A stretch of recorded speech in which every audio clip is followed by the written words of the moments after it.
आणखी एक महत्त्वाची बातमी, सरपंच संतोष देशमुख हत्या प्रकरणी 77 दिवस उलटूनही देशमुख कुटुंबियांना न्याय मिळालेला नाही। त्यामुळे देशमुख परिवार आणि मस्साजोगचे ग्रामस्थ आजपासून अन्नत्याग आंदोलन करणार आहेत। सकाळी 10 वाजता मस्साजोगचे गावकरी आणि देशमुख कुटुंब अन्नत्याग आंदोलनाला सुरुवात करतील। हत्या प्रकरण सरकारनं गांभीर्यानं न घेतल्यामुळे गावकऱ्यांच्या बैठकीत अन्नत्याग आंदोलनाचा निर्णय झाल्यानंतर हा आक्रमक पवित्रा घेण्यात आलाय।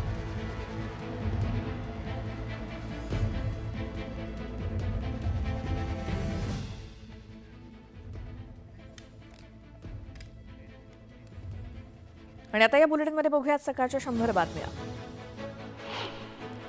मनोज जरांगे पाटील आज मस्साजोगला जाणार आहेत। मस्साजोगचे नागरिक आणि देशमुख कुटुंबियांच्या अन्नत्याग आंदोलनाला पाठिंबा देण्यासाठी जरांगे आज मस्साजोगमध्ये दाखल होते। संतोष देशमुख हत्या प्रकरणात राजकीय अजेंडा चालवला जातोय असा आरोप मनोज जरांगे पाटलांनी केला। आरोपींची नावं सांगणारे तेच, सह आरोपी करा म्हणणारेही तेच आणि सरकारमध्येही तेच, मग आरोपींवरती कारवाई का नाही असा सवाल जरांगेंनी केला। धनंजय देशमुख यांनी पोलीस अधीक्षक नवनीत कौवत यांची भेट घेतली। केश पोलिसांनी ज्या चुकीच्या बाबी केल्या त्या संदर्भातली माहिती लेखी स्वरूपात 28 तारखेपर्यंत देणार असल्याचं त्यांनी स्पष्ट केलं। पोलीस अधीक्षकांनी 3 मार्चपर्यंत वेळ मागितलाय। येत्या 3 तारखेपर्यंत आरोपींना अटक झाली नाही तर 3 मार्चपासून उपोषणाला बसणार असा इशारा महादेव मुंडेंच्या पत्नी ज्ञानेश्वरी मुंडेंनी दिला। गजा मारणे टोळीला पुणे पोलिसांनी दणका दिलाय। देवेंद्र जोग मारहाण प्रकरणात गजा मारणेसह टोळीवरती मकोका लावण्यात आलाय। गुंड गजा मारणेला अटक करण्यात आली असून 2 आरोपी फरार आहेत। विना तिकीट छावा चित्रपट बघण्यासाठी मद्यधुंद तरुणांनी राडा करत जालन्यातील चित्रपटगृहाची तोडफोड केली। ही घटना सीसीटीव्हीत कैद झाली असून या प्रकरणी जालना पोलीस ठाण्यात गुन्हा दाखल झालाय। कृषी मंत्री माणिकराव कोकाटे यांना मोठा दिलासा मिळाला। अतिरिक्त जिल्हा न्यायालयाने दिलेल्या शिक्षेला स्थगिती देण्यात आली आहे। माजी मंत्री तुकाराम दिघोळे यांचे जावई वकील आशुतोष राठोड यांनी घेतलेला आक्षेप सुद्धा फेटाळण्यात आलाय।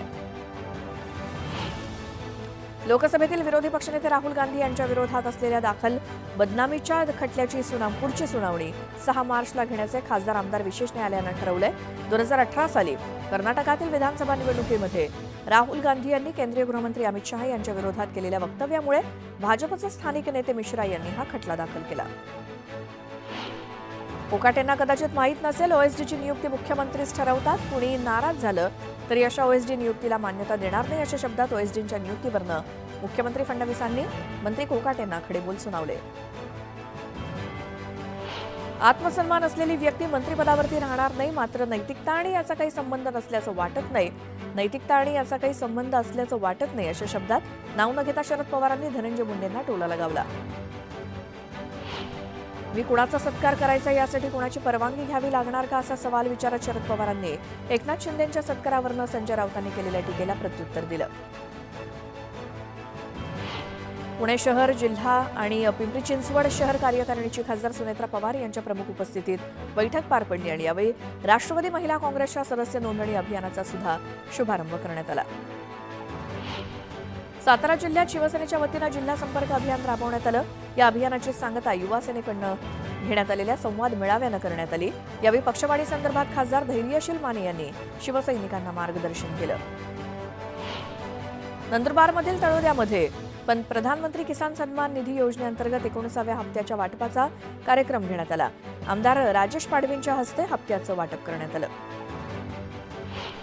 महाराष्ट्र राज्य लवकरच भारताच्या एआय आणि तंत्रज्ञान क्रांतीचं नेतृत्व करेल असा विश्वास मुख्यमंत्री देवेंद्र फडणवीसांनी व्यक्त केला। शेतीमध्ये तंत्रज्ञानाच्या मदतीनं शेतकऱ्यांचं उत्पन्न दुप्पट करण्याचा प्रयत्न सुरू आहे।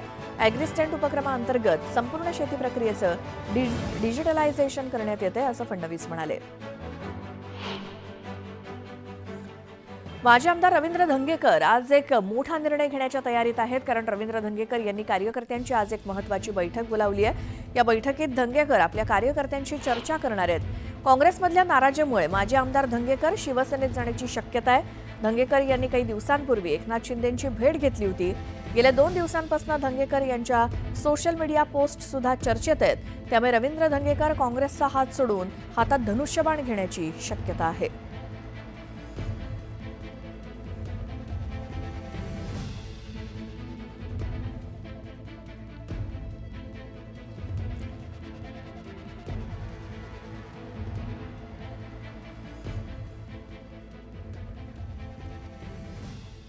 पुन्हा पाहूयात सकाळच्या 100 बातम्या. अर्थसंकल्पीय अधिवेशनादरम्यान सरकारी कर्मचारी धरण आंदोलन करणार आहेत. 8 महिन्यांच्या प्रलंबित महागाई भत्त्यासह विविध मागण्यांसाठी 6 मार्चला राज्यव्यापी आंदोलन केलं जाणार आहे. विजय वडेट्टीवारांविरोधात अलिबागमध्ये आंदोलन करण्यात आलं. नरेंद्र महाराजांच्या अनुयायांनी रस्त्यावरती उतरून जोरदार घोषणाबाजी केली. वडेट्टीवारांनी नरेंद्र महाराजांबद्दल केलेल्या वक्तव्याचा निषेध करण्यात आला. सातारा जिल्हाधिकारी कार्यालयासमोर नरेंद्र महाराजांच्या भक्तांनी वडेट्टीवारांविरोधात जोडेमारो आंदोलन केलं. वडेट्टीवारांनी माफी मागावी अशी मागणी महाराजांच्या अनुयायांनी केली.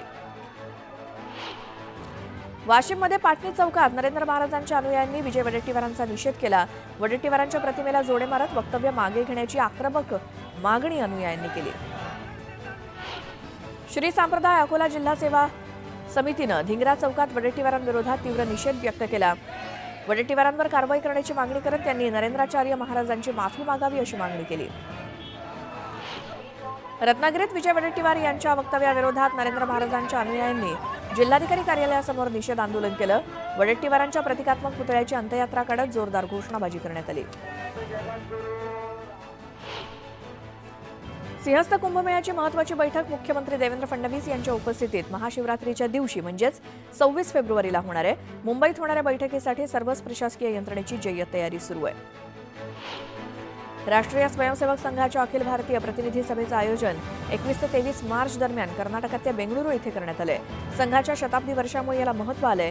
देशभरातून निवडण्यात आलेले अखिल भारतीय प्रतिनिधी या सभेत सहभागी होतील आणि शिवाय संघ परिवारातील विविध संघटनांचे प्रतिनिधी देखील कार्य अहवाल मांडतात. सांगलीत 65 प्रशिक्षणार्थींना अन्नातनं विषबाधा झाली. वनविभागाच्या प्रशिक्षणासाठी आलेल्या लोकांना प्रवासादरम्यान खाल्लेल्या अन्नातनं विषबाधा झाली असून त्यांच्यावर शासकीय रुग्णालयात उपचार सुरू आहेत. 1 एप्रिलपासून राज्यातील शाळांचं शैक्षणिक धोरण बदलणार आहे. त्याच निमित्तानं पुणे जिल्हा शिक्षण प्रशिक्षण संस्था आणि समग्र शिक्षण विभागामार्फत मंचरमध्ये शिक्षकांसाठी शिबिर आयोजित करण्यात आलंय. मढी देवस्थानच्या यात्रेत यंदा ग्रामसभेनं मुस्लिम समुदायाला व्यवसाय करण्यास बंदी घालण्याचा ठराव केलाय. त्यामुळे वाद निर्माण होण्याची शक्यता आहे. दरम्यान सर्व धर्मीय एकत्रित येऊन हा यात्रोत्सव साजरा करतात. मग बंदी कशासाठी असं सवाल करत राष्ट्रवादी काँग्रेसचे नेते प्रतापराव ढाकणे यांनी ठरावाला विरोध करत कोर्टात जाण्याचा इशारा दिलाय. इंडियाज गॉट टॅलेंटमधील आक्षेपार्ह विधान प्रकरणी रणवीर अलाहाबादिया आणि आशिष चंचलानीची चौकशी करण्यात आली. सायबर विभागातील पोलिसांनी दोघांची 2.5 तास चौकशी केली. एक मोठी बातमी आहे. महादेव मुंडे हत्या प्रकरणात आता ज्ञानेश्वरी मुंडेंनी सरकारला अल्टिमेटम दिलाय.